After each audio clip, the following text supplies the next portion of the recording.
nakikita ko na yung mangyayari sa festival na to.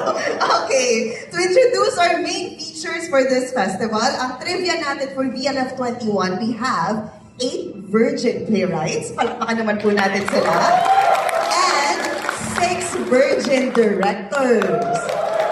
So sa history ng festival, last year and this year, yung pinakamarami na virgin playwright. So patunay yan na dumadami na talaga yung mandudulang mga Pilipino.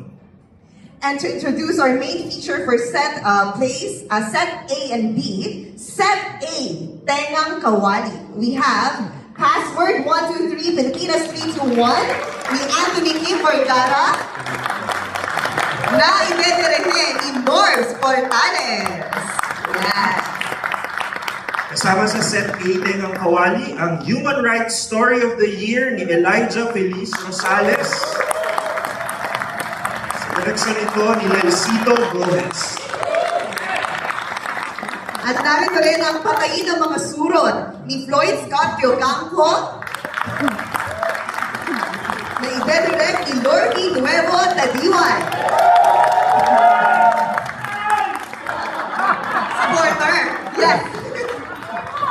Para naman sa set B, Kapit Tuko, ang unang dula, Balos ni Neil Arque Ascuna sa direksyon ni Cholo Ledesma. Picture mo. Like at the picture.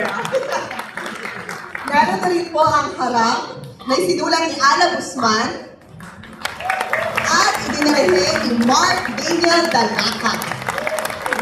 At ang panguling tula, Luwalhati ni Gab Mactal. Sa direksyon ni Mara Colina Marasiga. Ngayong hapon, katulad po ng sinabi ni Miss Kay, magbibigay ng isang maikling excerpt ang Human Rights Story of the Year na pinagbibidahan nila Justin Peña at CJ Navato sa direksyon ni Lencito Gomez. Narito po, Human Rights Story of the Year ni Elijah Feliz Rosales.